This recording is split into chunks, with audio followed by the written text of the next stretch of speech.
I think we should rename this day, instead of TBT, a Throwback Thursday, Tuneful Thursday. I like that. Right? That sounds classy. Since we just had this little nobody named Pharrell here, now we have this little nobody named David Cook. I mean, nice, trying to do our little push for the newcomers of the music industry. Yes, we need all the help we can get, me and Pharrell. So you're on tour now.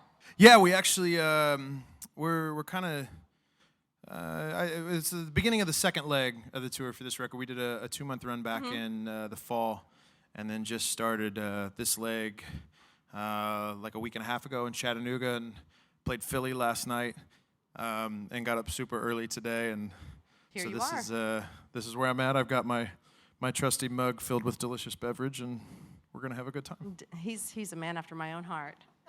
What are your rules for being on tour? I mean, do you get up like every morning at 6 a.m. and work out, or I guess like rules for staying sane? No, I should. You're like, no, I get up at 7 a.m. Right, yeah, 7 a.m. and then go back to sleep till like noon. No, touring is it's a weird beast. Like, it's super easy to find a routine, but it's really hard to stick with it because every day is a little bit different. And so for us, it's been, I'm typically up like 9:30, and I'll go about the business of like not looking like a dumpster fire, and then we usually load in around 1 o'clock and sound check and show and lather, rinse, repeat. So lather, rinse, repeat. Do you have any stage rituals? I love. Sometimes you get really weird stories. Sure. I chew gum on stage. So there's two things. We do the hands in the band thing like 5 minutes before we go on, and it's usually some ridiculous chant that if people actually heard it, we'd be really embarrassed. But so we do that, and then I have to have cinnamon gum. It's like my one like diva crutch. Is that on your rider? Sadly, it is. Yeah, it's bread, deli meats, usually a case of beer, and Big Red. Big Red. Yeah. Hey, you could. Great. There's my sponsorship. Yeah. I hope they're listening. Hello, Big Red. Wrigley's, right? Is it Wrigley's? So let's talk about your album. What do you want to talk about? Tell me about writing it, what inspired it, how your music has evolved, et cetera, et cetera. This record was a very different undertaking than my two previous efforts, my two post-Idol efforts, I guess. This one was a little bit more in-house. I went through the process of my second RCA record, This Loud Morning, and it was just a heavy process. Those of you that have kind of followed, I guess, the life of this record have already heard this story, but we were making This Loud Morning after touring for a year on the first RCA record, and while we were on the road, my older brother Adam had passed away from a brain tumor, and the machine was going at such a pace that I couldn't really stop. Oh my God. So we missed a show for his funeral, and then other than that, it was kind of business as usual. And so we get off the road, we start writing, start recording for the second record, and it just all kind of, I think my brain was just like, yeah, we're going to deal with this now. And so that process I didn't enjoy it or appreciate it, I think, the way that I could have and or should have. And so we went into this new record, and I kind of tried to surround myself with people that I trusted with my creative process. I wanted to be able to fail without embarrassment and try things. And so we started the process not really sure if we were ever going to finish it. I thought there's a chance that maybe This Loud Morning is my last record, and I'll have to figure something else out. And thankfully, I enjoyed this process of making Digital Vein more than I've really ever enjoyed a record process.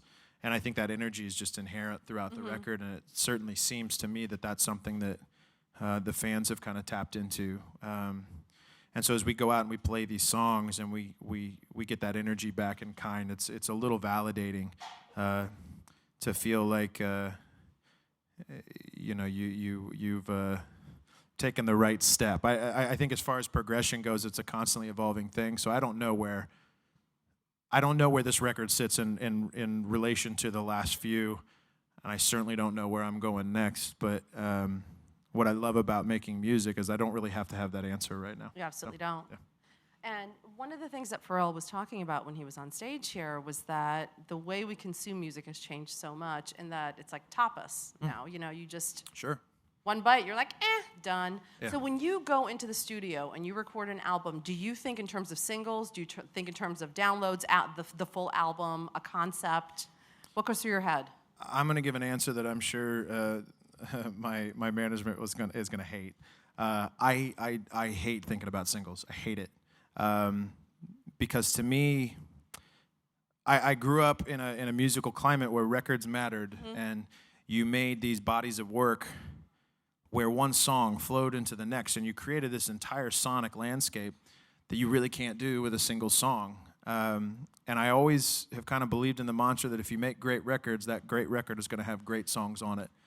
And so that's really how I've always tried to operate. Like, if just make the strongest record that you possibly can, and the singles will figure themselves out. Whether that's right or wrong remains to be seen. But I can say that I sleep a hell of a lot better making records than making singles. I mean, I remember buying Use Your Illusion 1 and 2, I think a tape, actually. I don't Uh-oh. think, like, Come on that's now. how long ago it was. Or maybe it was a CD. Anyway, it was definitely not a download. And like listening to those and whatever, regardless what you think of Guns N' Roses and those two albums, they were a sonic landscape, like you said, and Well, they melded. There's a romanticism to actually having a physical copy of an album in your hands and going through the liner notes and I mean, this sounds so ridiculous, but like even like, you know, opening the liner notes and you get that smell of that, like the first time, you know what I'm talking about? I know exactly what you're It's such a talking weird about. random thing, but those are the things that I didn't think I was gonna miss. And then as we move into this digital format, I say move like we're not already there, but those are the things that I really miss, you know. And I think that might have something to do with maybe a bit of the resurgence of vinyl.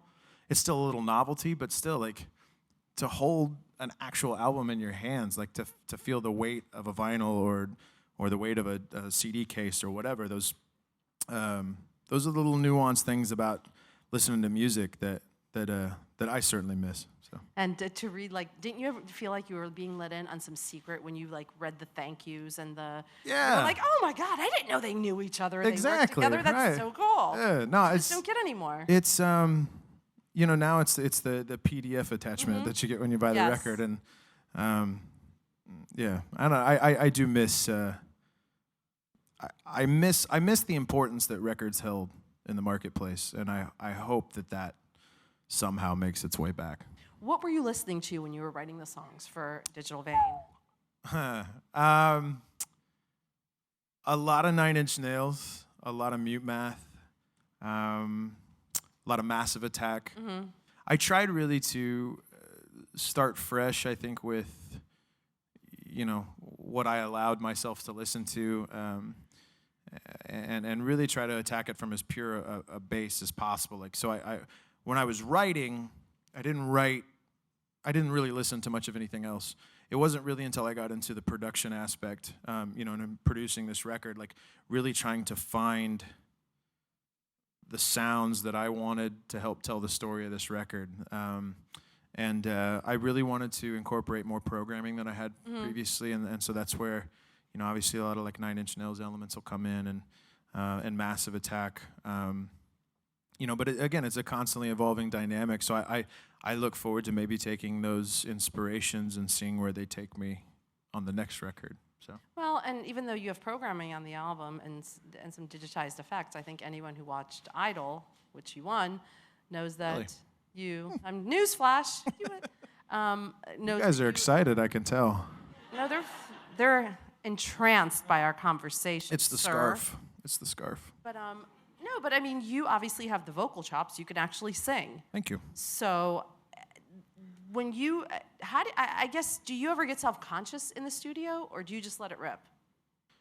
I think the studio is the one place where you don't have to be self-conscious. I pray to God that you guys never hear the times in the studio where I haven't hit the note that I've wanted to hit. It's god-awful. But that's what the studio's for, I think. It's to push yourself and experiment and step outside of that comfort zone. And because I think that's where the artistry is to me. Like I could do the same thing over and over and over again and make, you know, a decent living, I guess, but there's no fun in that. There's no challenge. And I got into music because I loved the challenge. I love that you're constantly climbing this mountain and you're never going to get to the top, but you can still reach for it. And I think in reaching for it, that's when you find the good stuff. And so, yeah, I've always tried to attack the studio that way. Like just that's where you're freest to be creative is when you're actually putting this stuff together. Because you go out on the road and, you know, I can't experiment a whole lot with these songs. Otherwise, we're going to play them, and people, and they're going to be like, tickets, "What the hell is he playing? Yeah. This is not what I like." And but the studio's just that's like sanctimonious space to me. Yeah, I remember on that note, I went to one show by an artist who shall remain nameless, and she got up on stage and she was like, "My best friend died last night, so I'm gonna sing I'm gonna just sing a bunch of songs to commemorate her." And we were like, "What? We just paid $200 for tickets, dude. No." You paid $200 Yeah. for tickets? We can charge that? Yeah, you can. We're in Long Island tomorrow. Ticket price just went up. How did American Idol impact your career when you look back? I don't really have to look back that far. I'm sitting on a stage here at AOL talking to you, for starters. I've been asked a lot recently about Idol. I think in the obviously, you know, with it being it's farewell season and people want to know, you know, I guess what I think for a minute, which is nice. But I'm just sad to see the platform go away, because I think what the platform has done for me and for countless others. I spent 10 years in clubs playing to nobody. Or you know, in wine bars and coffee houses and wherever the hell else they'd let me play to try to make rent.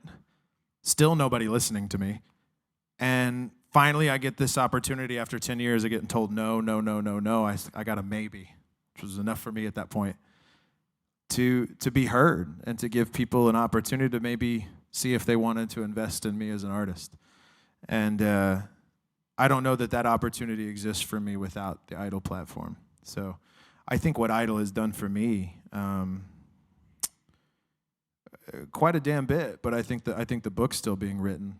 So I guess time will tell. But so far, I mean, Jesus, I get to play music for a living. I've gotten to for the last 8 years.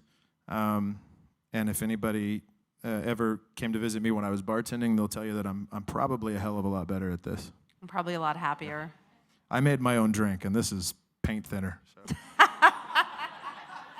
Hey, man, you know what? It's Thursday. That's right. Almost. It's actually Friday somewhere. Well, hey, there you go. It's Friday right here. If there is a dream producer that you want to collaborate with, who would it be?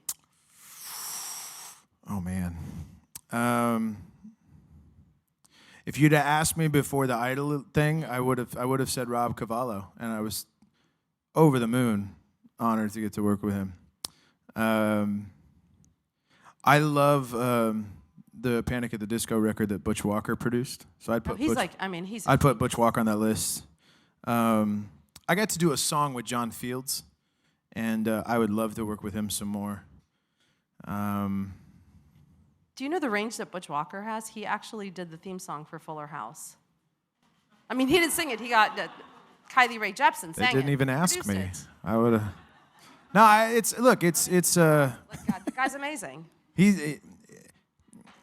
I love. I love people that go into the production world that seem like true, just well-rounded, like overall musicians, and to see some of the things that he's been able to pull off, not just, you know, with records he's produced, but records he's put out as an artist, and you go back to like Marvelous 3, it's such a catalog. So I mean, to get to sit in a room with him, even if we didn't record anything, just to pick his brain, just to have a drink. Yeah, just to have a paint thinner. I think I've just created a drink, is what happened. And you're a real deal musician. You write your own songs. You sing your own songs. I try. Yeah. When you look around and you see so many people who don't do either, is it disheartening? Because honestly, as a fan, I find it really It's disheartening a lot of times. I've got my opinions, absolutely, but they're And I'm not talking about anyone specific. no, I mean, but they're my opinions, and I say that to get to this point. Music is completely subjective, and I don't expect anybody to share my opinion. I hope you all do, because I'm very proud of this record, and I hope that you guys like it. But if you don't, doesn't mean you're wrong. It doesn't mean I'm wrong or right or whatever. It's my opinion. It's your opinion. That's what I love about music. And there's a phrase that I learned very early on, and it's, if you're pleasing or pissing everybody off, you're doing it wrong. I like the music that I put out. I like the music that I make. I hope other people like it. But if they don't, that doesn't mean I stop making music. It just means I make music for me. And I've been really fortunate to get to make music, not just for myself, but for other people.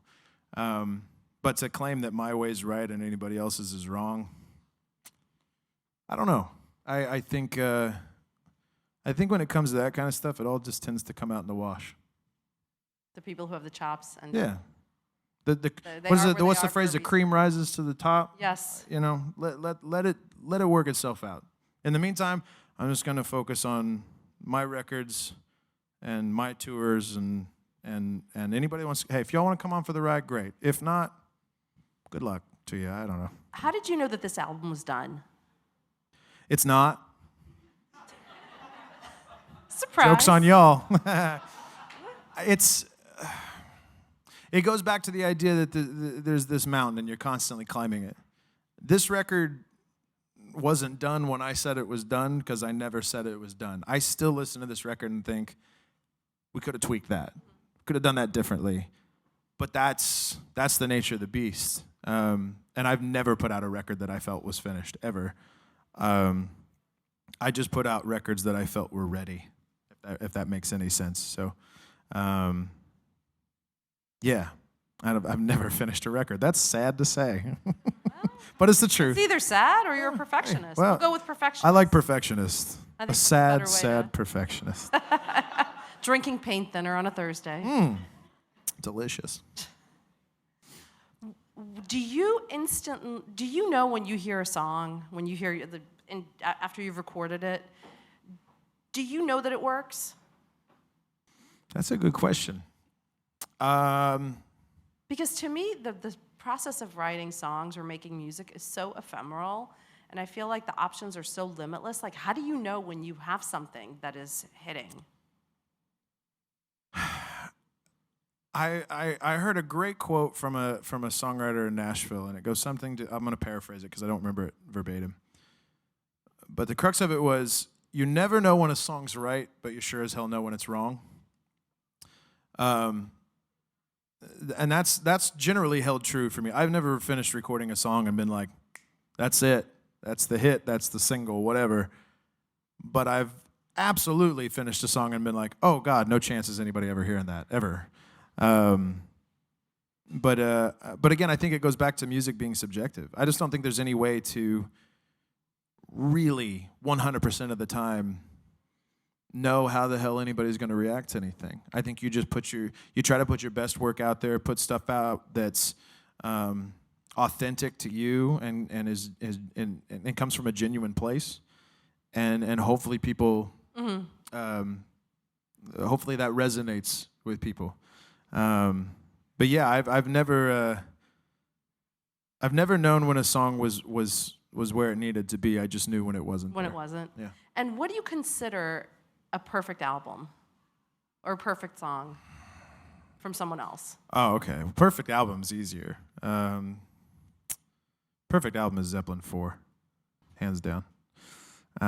Perfect song is a little harder, because I think the perfect song isn't just a well-written song. It's a well-written song that hits you right when you need to hear it.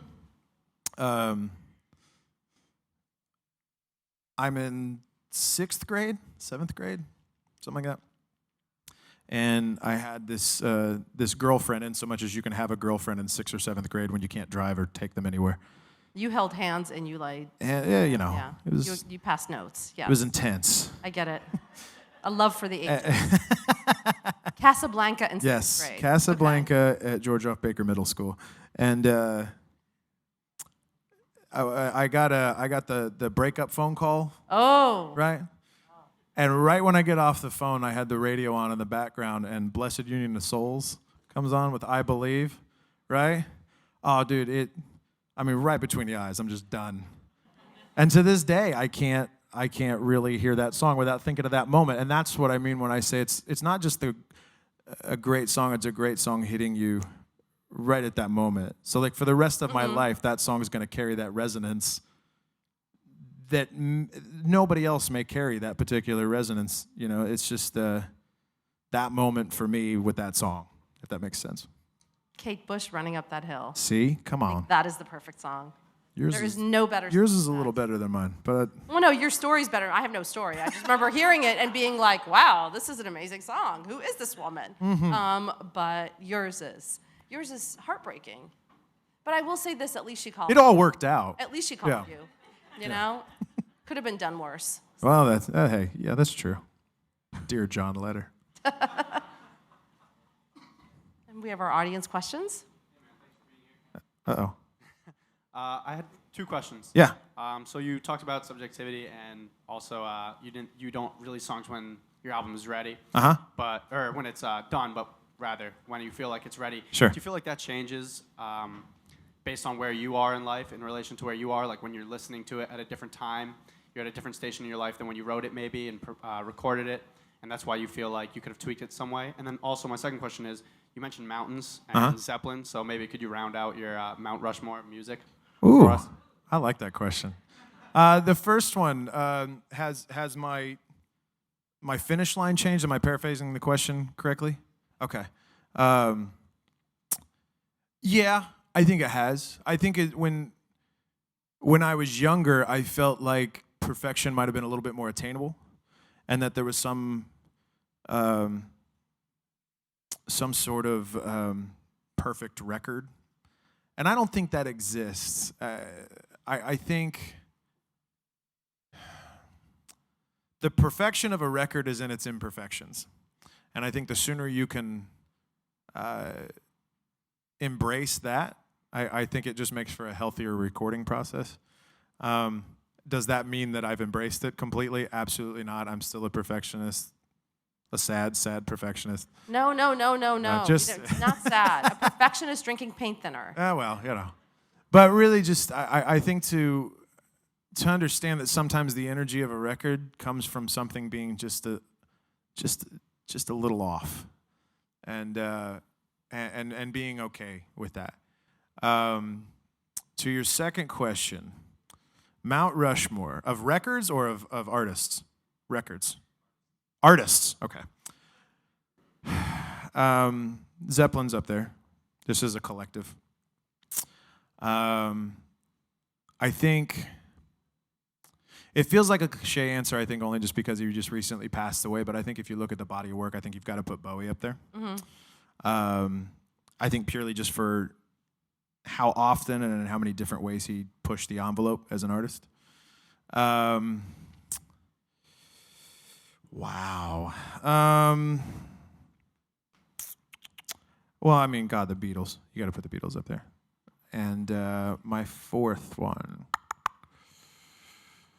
I grew up in the grunge era a little bit. That's where I kind of cut my teeth on rock music. So I will say, I think any list of influential musicians that doesn't have Nirvana on it is probably a little short-sighted. So I'll go with Nirvana. I like that question, man. Thank you. Honorable mention for Guns N' Roses, first iteration? First generation, yes. Yes, okay. I got a little lost on Chinese democracy, but... No, I said for just first. Still a great first two record. albums, that's it. Oh, we're not talking smack? No? Okay, sorry. Yes. Hi, David. I'm Heather. Hi, Heather. Hi. So right after you did Idol, I got to interview Luke Menard, and he said that you two were good friends. Yes. And so my question is, do you still stay in touch with people from American Idol from your season? Also, my mom loves you, and we voted for you every week. Thank you very much.